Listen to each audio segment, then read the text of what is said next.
Então, na vez passada, nós ficamos aqui olhando um pouquinho no capítulo 6 de Gênesis, onde pedimos ao Senhor que abra os nossos olhos para que nós vejamos a palavra do Senhor, a pessoa de Cristo.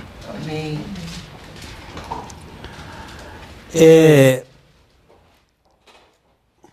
Vimos que esse capítulo, esses primeiros 2 versículos, parece que eles estão fora do contexto, alguma coisa está engraçada.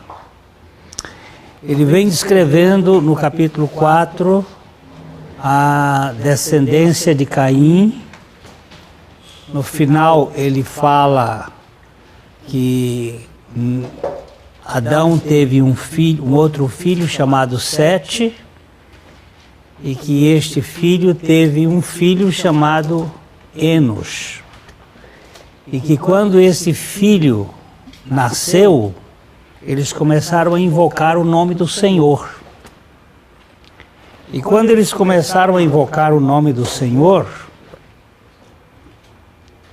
logicamente, tirando o princípio bíblico de que a Bíblia explica a Bíblia, eu não tenho que buscar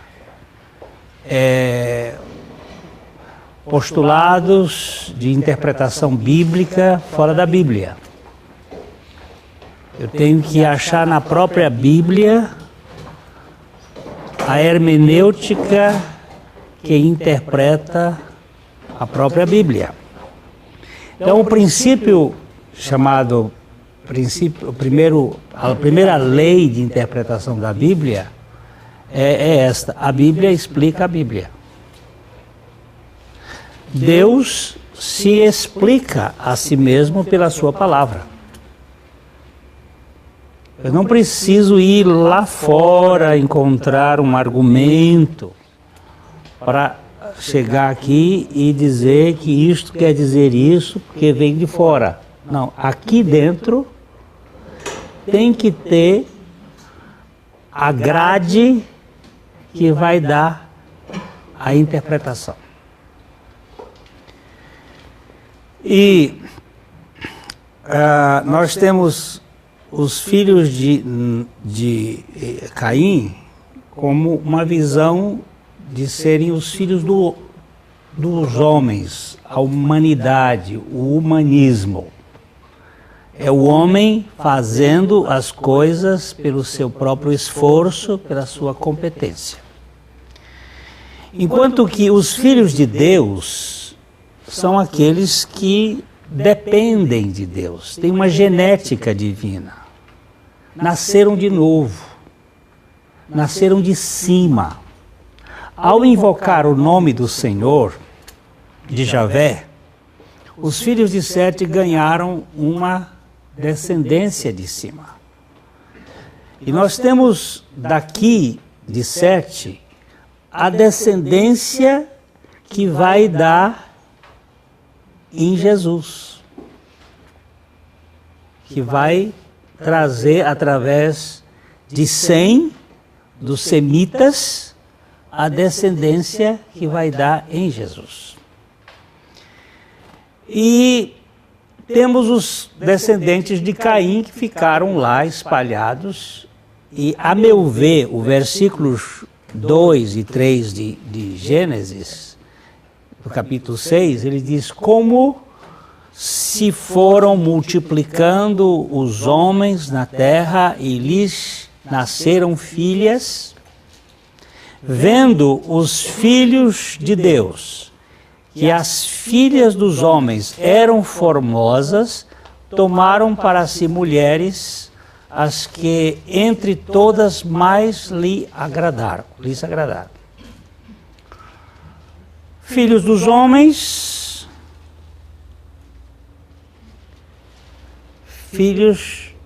as filhas de Deus. Perdão, os filhos de Deus casando com as filhas dos homens.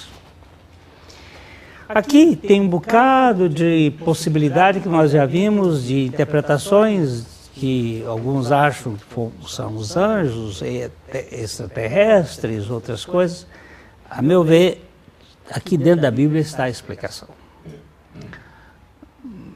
Não vejo possibilidade de anjo casar, nem dar em casamento, porque Jesus diz, aí alguém dizer casar, mas podia ter relação sexual, mas é rachar cabelo demais, para o meu gosto. A questão aqui é uma questão semântica, e Nefilim, que aparecem aqui, esses gigantes, na verdade são seres que querem ser grandes, mas estão prostrados. Que este assunto vai se repetir na descendência de Cão. A grandeza. E eu creio que este texto está aqui para mostrar o problema da mistura. Mistura é o casamento entre os filhos de Deus e os filhos do maligno.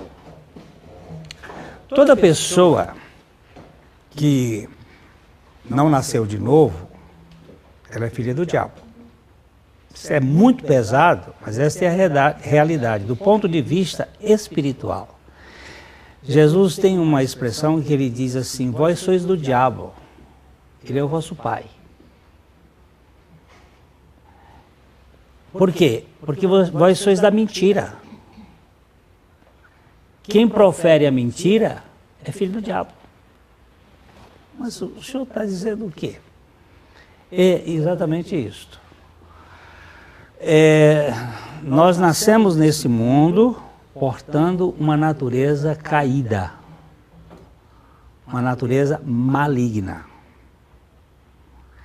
E nenhum de nós nasce de novo porque quer nascer.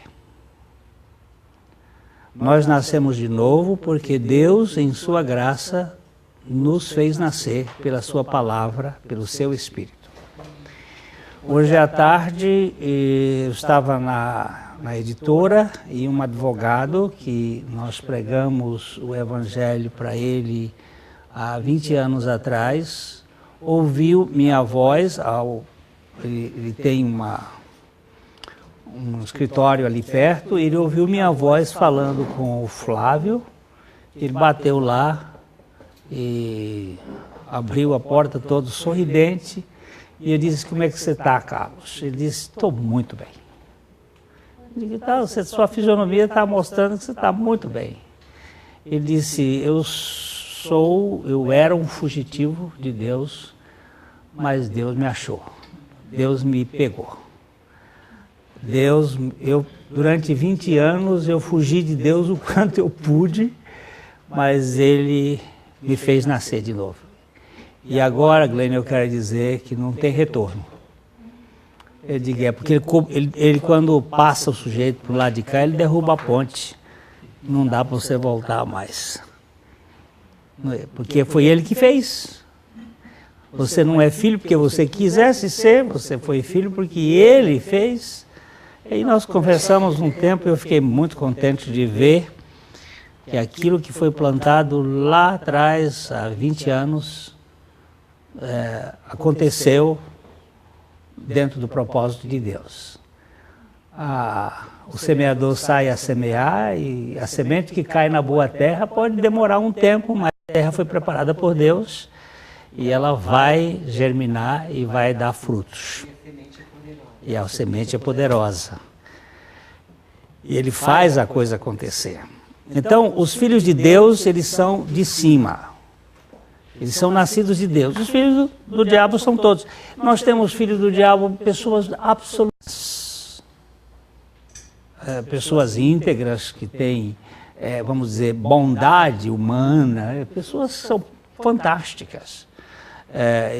Eu me lembro de um ateu, um cara que era ateu, ele disse assim para mim, Glênio, eu me surpreendo, porque toda a minha vida eu vivi no ateísmo, eu não cria em Deus, eu não cria. Um dia mas eu era um homem íntegro. Eu era uma pessoa que tinha uma qualidade moral de vida, ninguém podia. Um dia eu liguei meu rádio fazendo uma viagem lá no interior de São Paulo, eu liguei meu rádio e tinha um cara lendo a Bíblia. Não foi nenhuma argumentação.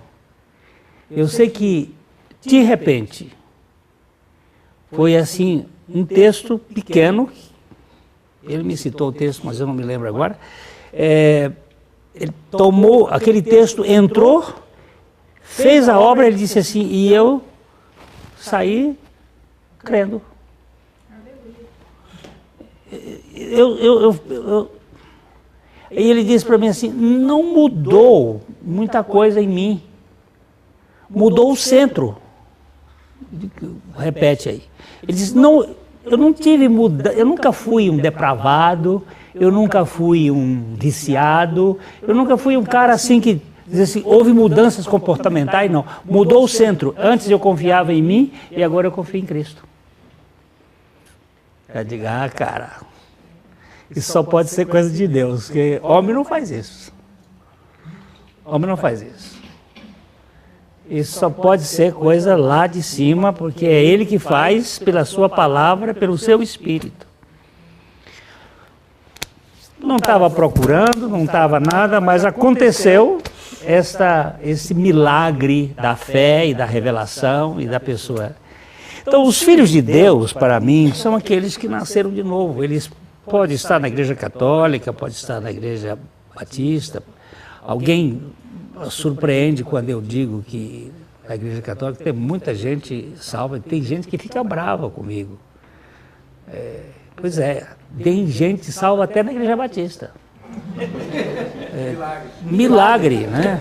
E tem gente salva em todo lugar dessas arapucas que tem por aí, porque Deus, ele não salva a humanidade, Ele salva pessoas de todas as nações. Ele salva pessoas. E os salvos, a gente não pode rotular essas pessoas. Muitos têm certos conhecimentos da palavra de Deus, outros ainda estão muito infantis, mas eles foram salvos, eles são filhos de Deus. E quando casa um filho de Deus com uma filha do maligno, agora eu estou falando não casamento propriamente sexual, mas o casamento das ideias, do pensamento, da estrutura de fazer as coisas. Quem faz nos filhos de Deus é Deus. E quem faz nos filhos do diabo é o próprio homem.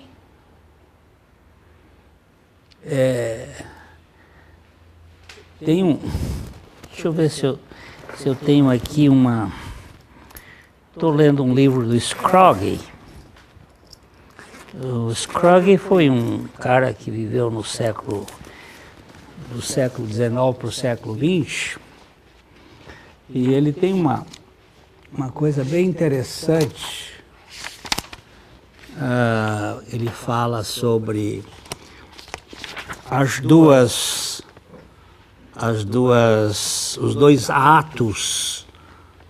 atos, pode gravar aí, porque se alguém quiser o livro do Scrooge, é o Descortinar do Drama da Redenção. Este é o primeiro volume de 3. Vocês estão vendo que a coisa é para valer. Então, ele falando sobre os atos, os dois atos, o primeiro ato é o Velho Testamento, do drama, o segundo ato é o Novo Testamento, e há um intervalo no meio. Mas desse intervalo Deus não falou, mas Ele agiu. E ele fala sobre... é importante observar que a expressão raça semítica refere aos descendentes de Noé por meio de Sem. E igreja cristã refere-se à congregação de todos os crentes, isto é, de todos os homens e mulheres e crianças regenerados ao longo da era cristã. Ele tem um pacto com a turma dos semitas, através do hebreu, o hebreu é Abraão, através de Israel, que era Jacó, e através de Judá, judeu. Então há uma série de relações aqui. É uma família, uma nação e uma tribo. Encurtou a coisa. E Deus tem um projeto de salvação. E ele falando aqui sobre a gente comparar o contraste das duas alianças que Deus tem, a aliança do povo com a aliança da igreja, ele diz, para comparar o contraste entre essas duas alianças, é de suprema importância guardar em mente as suas características mais proeminentes. Cada uma é associada a um monte. A aliança da lei está associada ao Sinai. E a aliança da graça está associada ao Calvário. Quando fala em Sinai, você está sabendo que o sinal é a lei. Quando fala no Calvário, é a graça. Cada uma é representada por uma pessoa, Moisés e Cristo. Cada uma focaliza uma ideia, a lei e o evangelho. Uma delas é caracterizada pela proibição, não farás. A outra pela promessa, eu farei. Prestou atenção no verbo? Não farás para ti imagem de escultura, tarará, não farás. A outra diz assim, eu farei uma aliança convosco. É Deus fazendo, uma é o homem fazendo, na da lei ele está proibindo. Sob uma das alianças, o mandamento é, tira a sandália dos pés, porque o lugar onde estás é terra santa. A outra, o mandamento é, ponde-lhe sandália nos pés. É a história do pródigo, quando o pai, que representa Deus, o pródigo pecador, ele diz, ponde-lhe, não ponha. É Deus dando e fazendo em favor. Uma ele diz para Moisés, tira as sandálias dos pés. O lugar que você pisa é santo. No outro, era um profano que vinha vindo, e ele diz, ponde-lhe sandália nos pés. Na inauguração da primeira, 3.000 pessoas foram mortos. Na inauguração da segunda, 3.000 pessoas foram salvas. São detalhes da redenção e da lei, né? E vocês vão ver que isto vai mostrar a diferença que existe entre a religião e o evangelho. São diferenças marcantes. Não, mas é a mesma coisa. Não é a mesma coisa.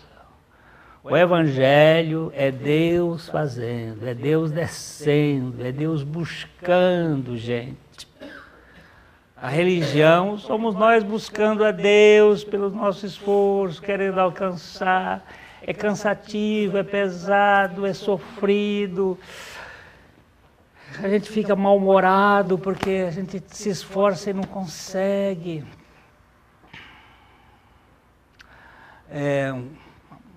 Uma pessoa que tem ouvido muito o evangelho, mas ele é muito mulherengo, profundamente mulherengo.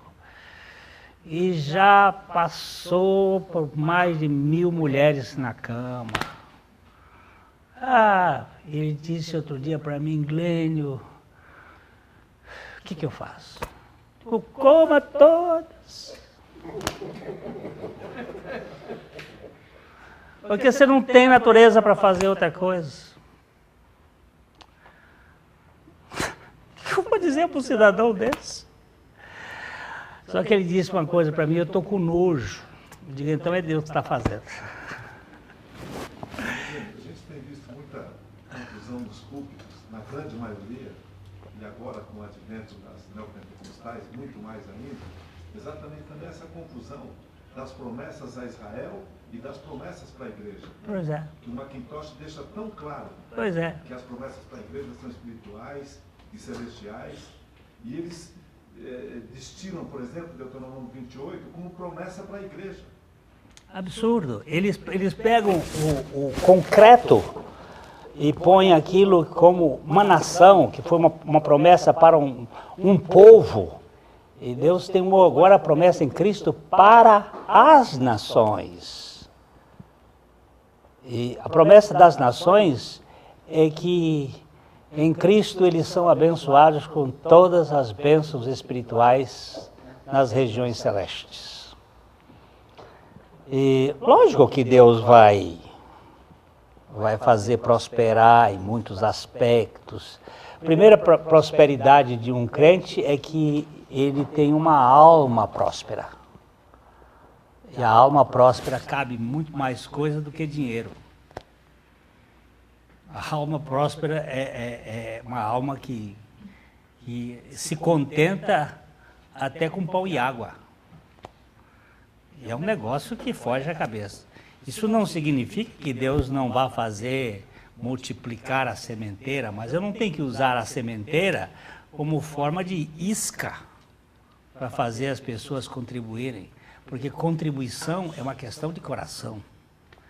E não uma questão de provocação de troca de favores. Isso é terrível.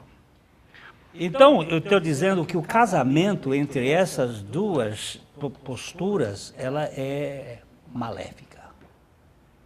E Deus disse, eu não vou consentir que a humanidade viva desse jeito. Eu vou colocar fim nisto. E então nós temos aí a promessa de Deus de que a terra seria inundada e que ela seria destruída. E aqui entra então uma coisa que a gente podia olhar um pouco mais hoje, que é o versículo 8 do capítulo 6. Eu não sou favorável muito a essa tradução, porque tenho dificuldades de compreendê-la. Eu acho que ela tem uma estrutura gramatical no hebraico que é um pouco diferente da... eu encontrei muito poucas traduções que dão esse sentido. Até achei uma aqui que nem gostaria de ler, mas eu vou ler. Noé, porém, era diferente. E Deus gostou do que viu em Noé.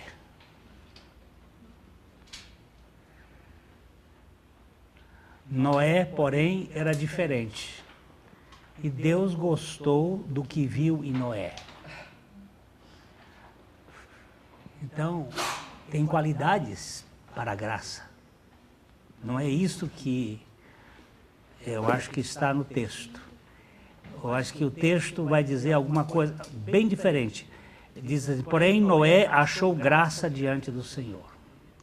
A expressão aqui não é propriamente diante do Senhor, mas perante os olhos do Senhor, Deus com graça olhou para Noé.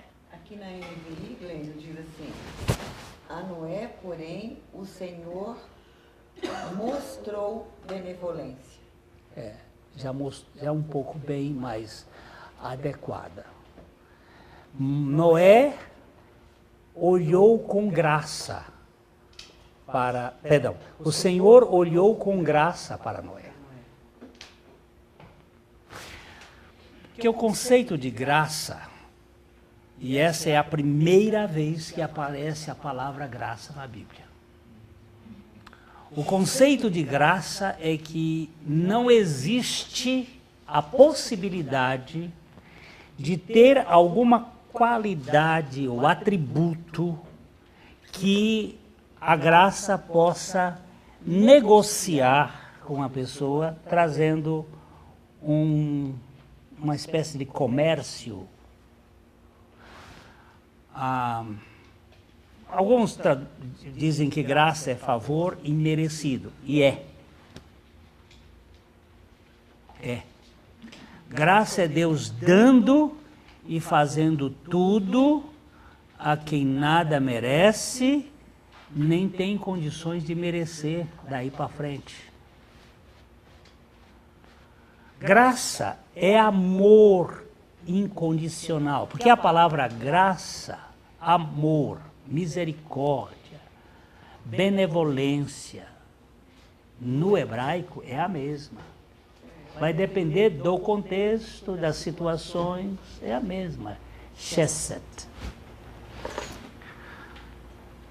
Então, não sou eu que mereço a graça, é a graça que me escolhe.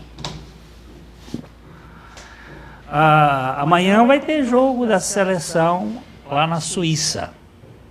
Os jogadores que o Filipão selecionou é segundo os seus critérios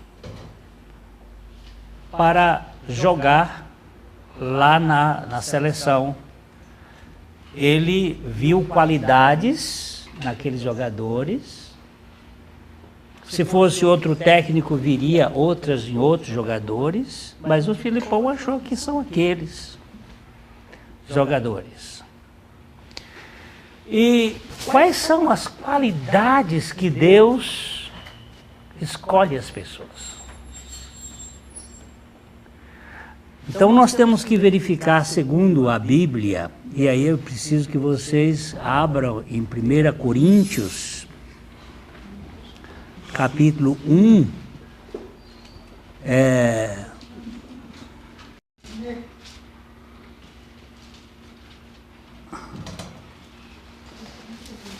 vamos começar no verso 26 de 1 Coríntios, capítulo 1. O apóstolo Paulo está falando da loucura de Deus, da coisa mais absurda que é a obra da cruz. E ele diz assim: irmãos, olha como ele começa: irmãos, reparai, pois, na vossa vocação. O que é vocação?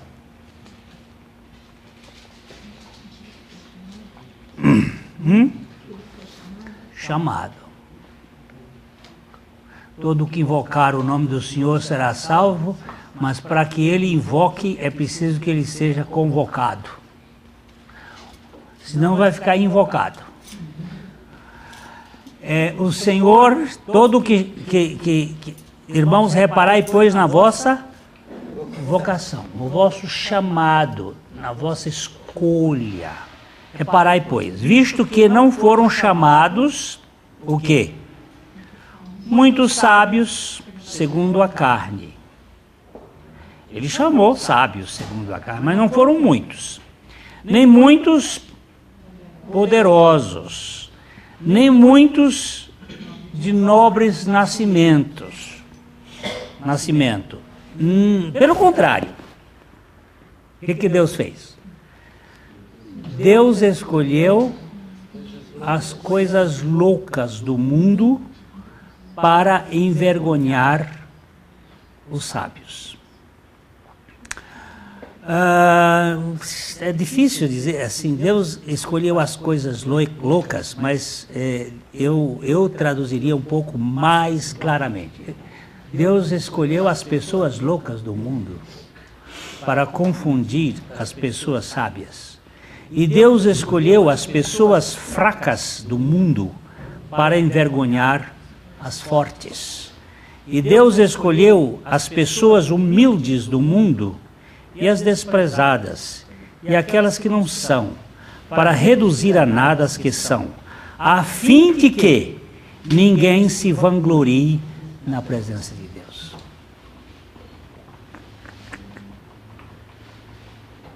Qual é o grande problema meu que eu enfrento todos os dias? É a minha vanglória, o meu orgulho, é a minha glória. Se tiver uma qualidade, que mínima que seja, lá vou eu ficar. Por isso, o Alexandre outro dia pregando lá em Campina Grande, ele disse, eu já citei até aqui na vez passada, se você tiver 99% da graça e 1% do seu mérito, se você tiver uma crença de 99% da graça e 1% do seu mérito, ela será 100% falsa. Ou é tudo, ou é nada. Deus não aceita nada nosso, porque o que vier, por mínimo que seja, estará cheirando ou fedendo ao orgulho, à soberba. Então, por que Noé foi escolhido? Não concordo com Eugene Peterson nesta tradução. E ouso até levantar essa dúvida baseado nisso. Não foi que ele olhou para Noé e viu alguma coisa em Noé que fosse merecedora de sua graça. Porque se houver alguma coisa que a graça não é graça. Eu acho que está lá no capítulo 11 de Romanos, no versículo 6. Não, esse 11:6 de Romanos. Acho que é aqui, se não estiver errado, é isto mesmo. Romanos 11:6 diz, e se é pela graça, já não é pelas obras. Do contrário, a graça já não é graça.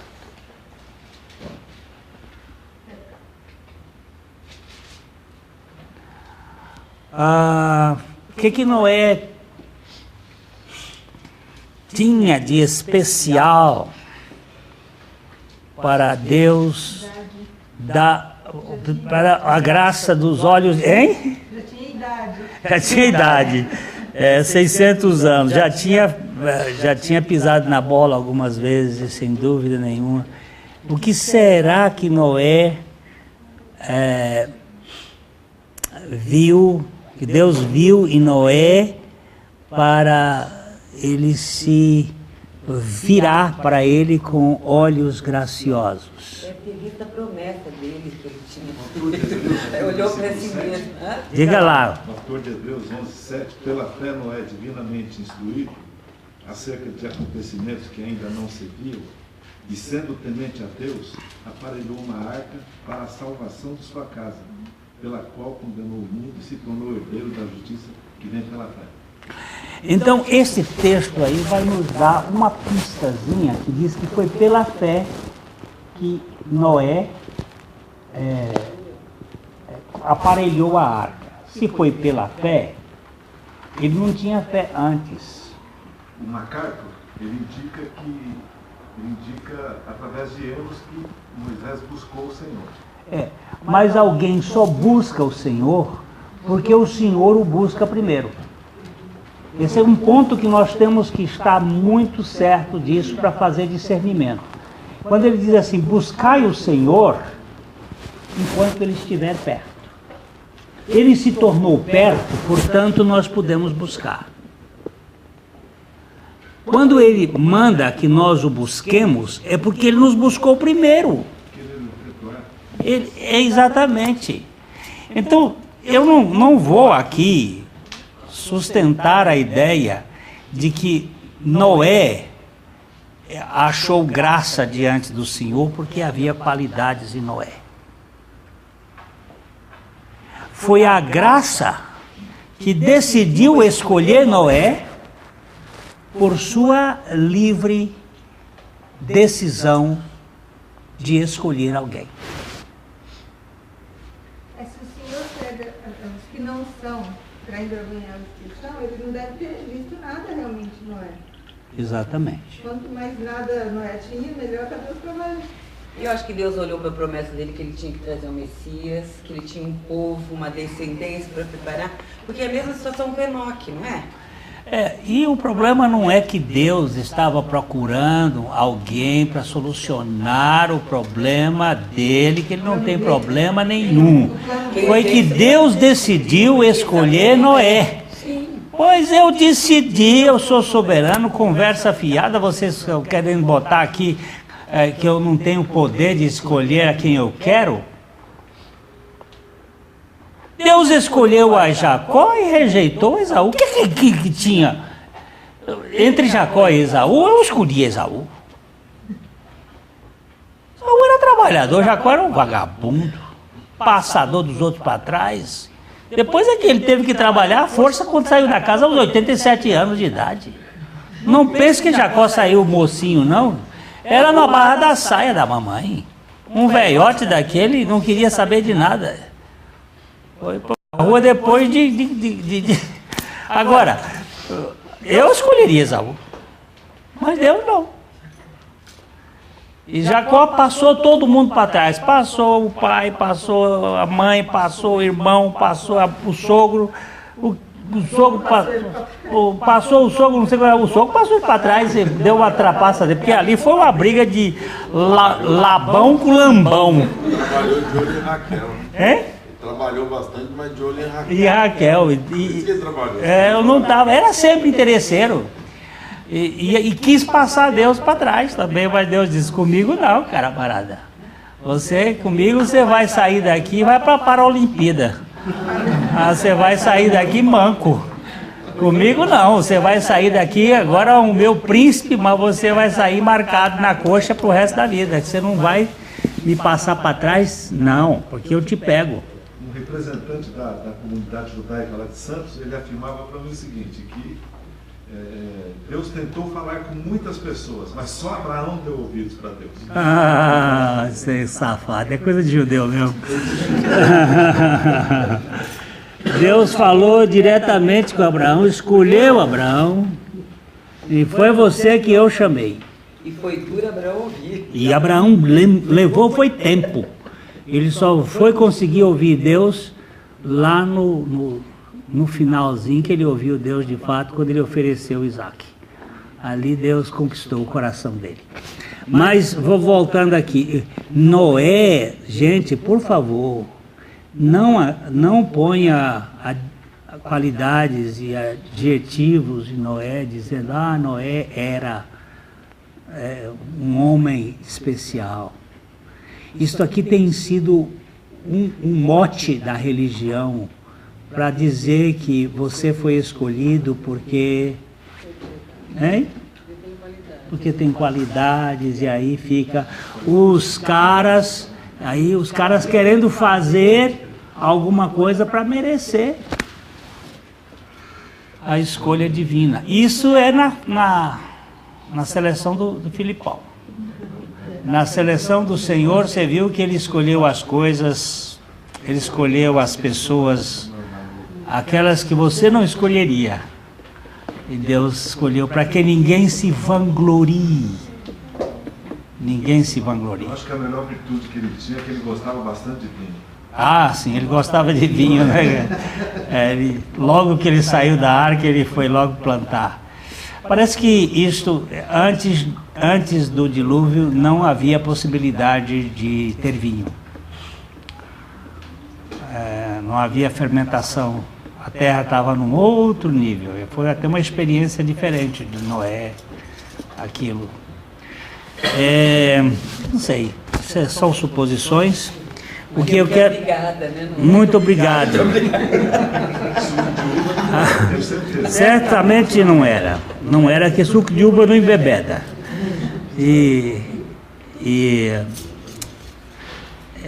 O Noé é muito importante a gente entender que o nome dele significa repouso. Noé é repouso. E só é repouso quem encontra a graça. ou a quem a graça encontra. É muito interessante a gente olhar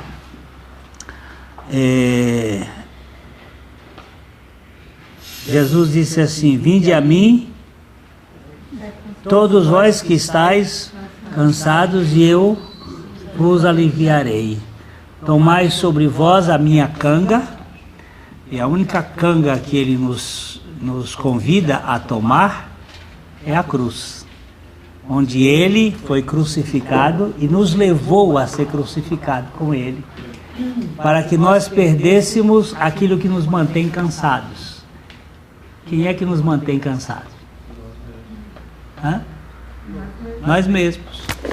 Nós é que nos mantemos cansados, porque nós é que ficamos ansiosos, nós é que ficamos irritados, frustrados, nós é que ficamos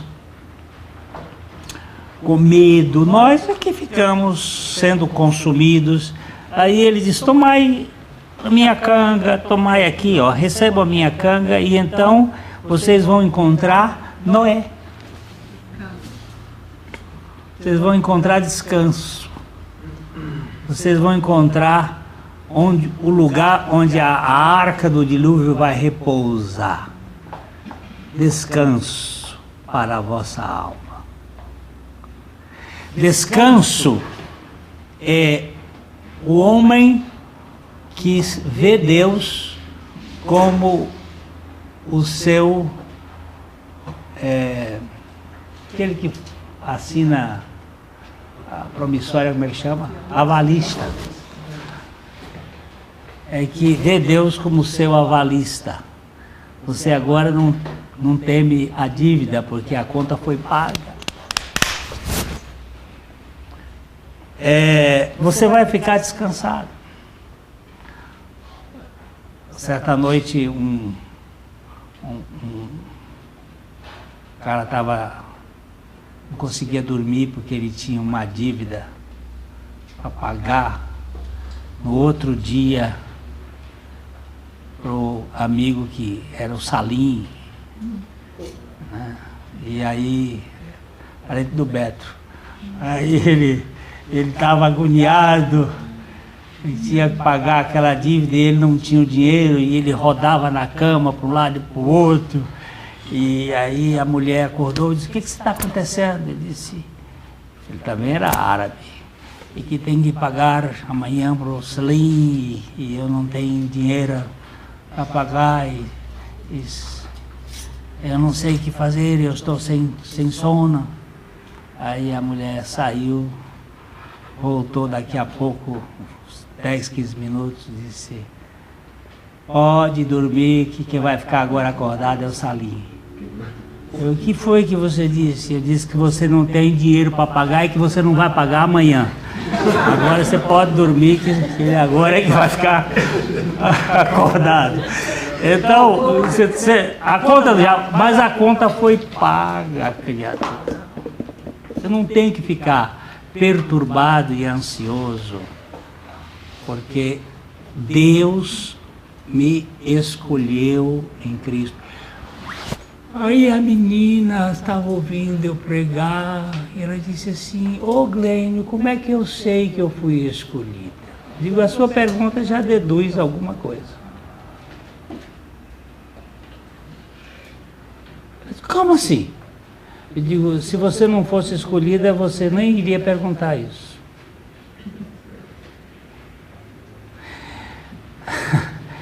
Você está ainda faltando conhecimento da suficiência de Jesus Cristo. Mas ninguém que não é escolhido tem dúvida nesse assunto. Ele já sabe que ele não é, ele nem olha para isso. Deus para ele não é contexto. E depois você me disse que está buscando a Deus. Se você me disse que está buscando a Deus, eu tenho que chegar a uma conclusão de que foi Deus que te buscou primeiro. É impossível. Porque a Bíblia diz que ninguém busca a Deus. Nenhum sequer.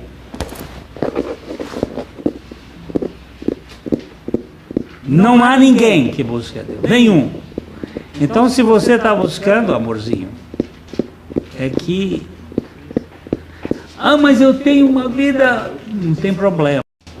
Não estou procurando se você tem uma vida que contradiz. Eu estou dizendo é que o Deus que tem poder, Ele é capaz de revirar a sua vida de uma hora para outra. Mudar não só o seu comportamento, mas mudar o centro de confiança onde você está depositando. É aquilo que aconteceu com aquele ex-ateu e aquilo que aconteceu com meu amigo Carlos, hoje à tarde, ele me contando essa história. Então eu posso dizer para vocês que não existe mérito no ser humano para a graça se voltar para ele. Eu queria deixar esse ponto e partir mais para frente um pouco, porque o dilúvio, ele tem a característica da redenção. O dilúvio, Noé fez uma arca, como o Ivo leu ali, escrito lá em Hebreus, foi pela fé. A fé é um dom de Deus, é um presente de Deus. E a Bíblia diz assim, a fé não é de todos. Se não é de todos e é um dom de Deus, Deus deu a fé a Noé para ele crer e fazer a arca. Ele fez pela fé. A fé está baseada na palavra de Deus. A palavra de Deus gera fé e a palavra de Deus também faz com que a fé deposite-se sobre ela. Ela é ao mesmo tempo autora e consumadora, porque a palavra é Cristo, é Jesus. E ela é agente e ela também é a executiva da fé. E Noé fez uma arca com medidas precisas. Essas medidas todas, depois a gente pode verificá-las, elas têm significados. Elas não são aleatórias. Mas eu fico mais impressionado aqui pelas tábuas de cipreste. Que algumas coisas não se prestam para nada, mas essa daqui se presta para fazer a arca, e quase uma arca de tábuas de cipreste. E a palavra cipreste no hebraico, aqui no meu dicionário, ele diz que é kofer, e que procede de uma raiz não utilizada provavelmente de significado, abrigar. Abrigar. Eu olho para esta palavra como aquela expressão, aquele que está abrigado à sombra do Onipotente, está debaixo das asas do Onipotente, acolhido, recebido, subvencionado por aquele que pode todas as coisas. Faça uma arca que abrigue aqueles que eu quero salvar. E hoje o Bernardo veio conversar comigo sobre a questão da palavra betume, que também é kofer. Só que aqui a palavra é gofer, que é abrigo, e aqui é kofer. Abrigo, o betume, não deve ser olhado no sentido de pós-diluviano, mas antes do dilúvio, uma espécie de piche ou uma coisa parecida com a planta da hena, que dá uma resina e ela dá uma proteção. Mas o que me chama a atenção é que essa proteção é por dentro e por fora.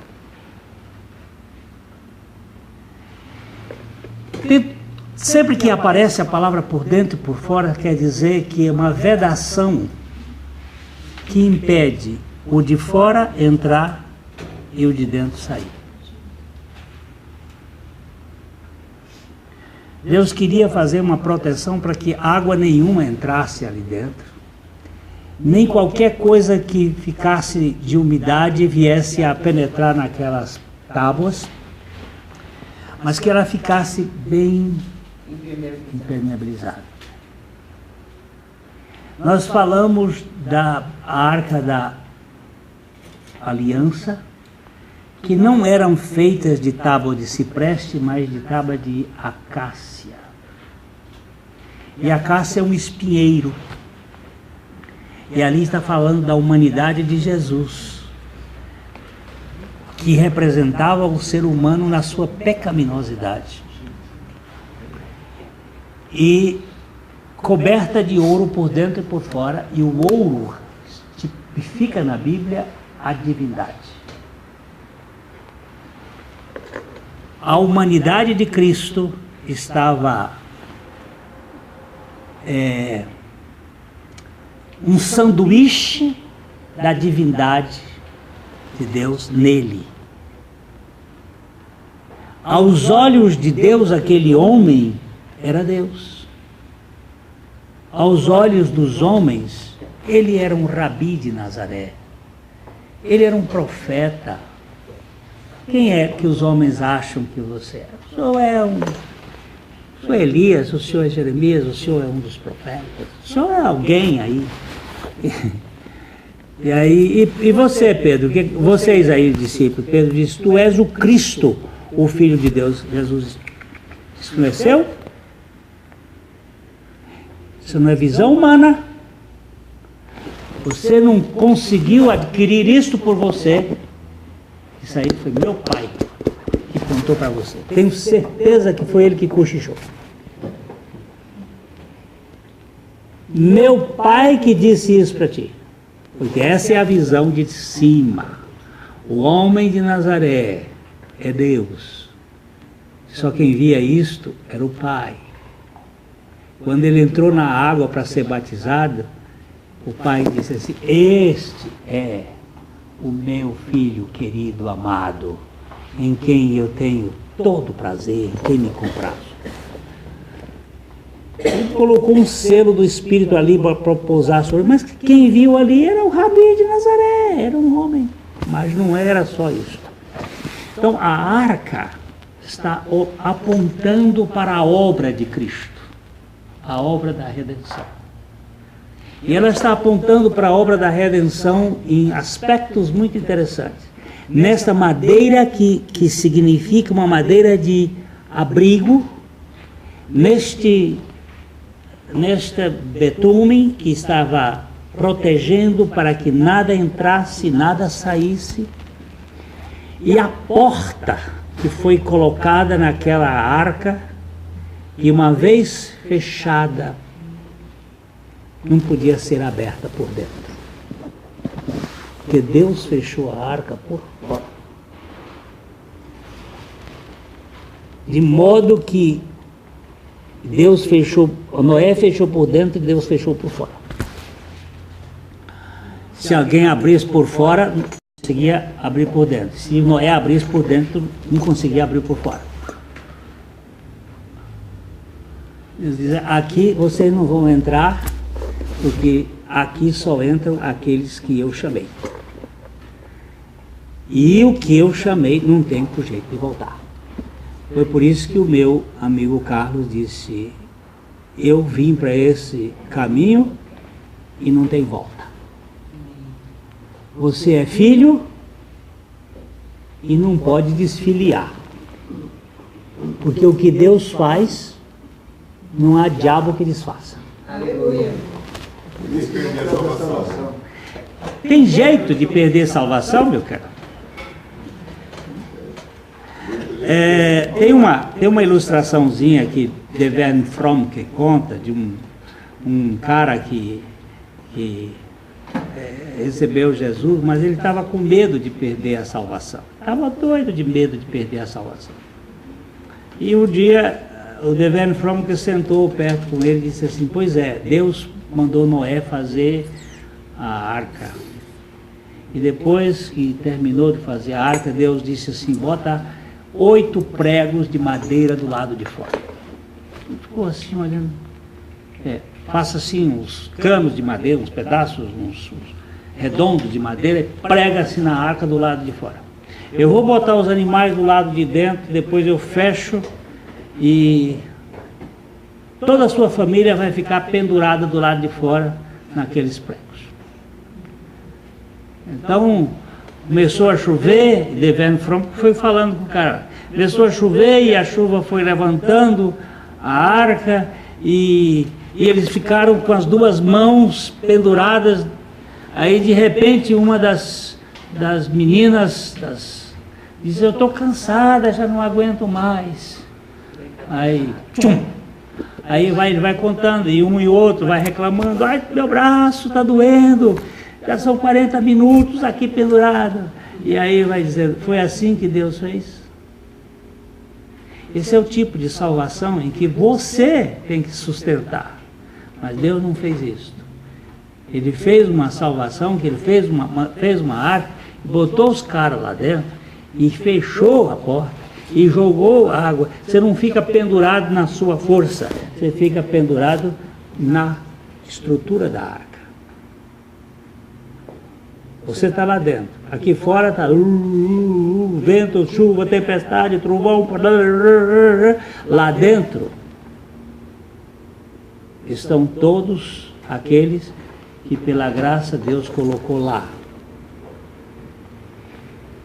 Ali tem descanso.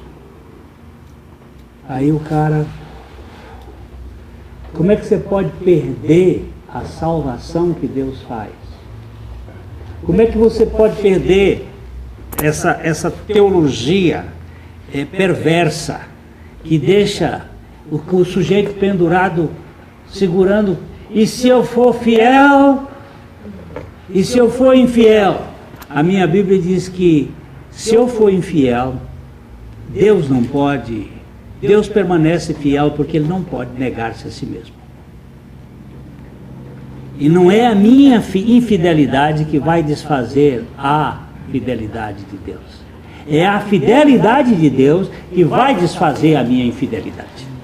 Guarde bem isso, porque se você não entendeu isso, você não entendeu nada do Evangelho. A Bíblia me diz que é a bondade de Deus que me conduz ao arrependimento. Não é a severidade de Deus, é a bondade de Deus. E isto traz muito descanso, pelo menos a mim, que nunca consegui ser fiel a Deus. Mas Ele, pela sua fidelidade, financia a minha fidelidade. Sustenta a minha fidelidade. E por sua graça, Ele me mantém. Isto é, disse-me alguém uma vez: Glênio, isso é tão bom, mas tão maravilhoso, que não deve ser verdade. Aí eu disse: isso é tão verdadeiro que acaba sendo tremendamente bom. E isto faz com que nós possamos descansar na suficiência do Senhor. Pai, nós descansamos porque o Senhor nos dá descanso dentro desta arca da segurança. Tu nos escolheste, não porque temos mérito, e Tu nos colocaste em Cristo Jesus, para que nele fôssemos salvos de toda esta loucura do mundo da religião. E nós Te louvamos porque Tu és um Deus que não desistes de nós. No nome de Jesus, Teu Filho amado. Amém.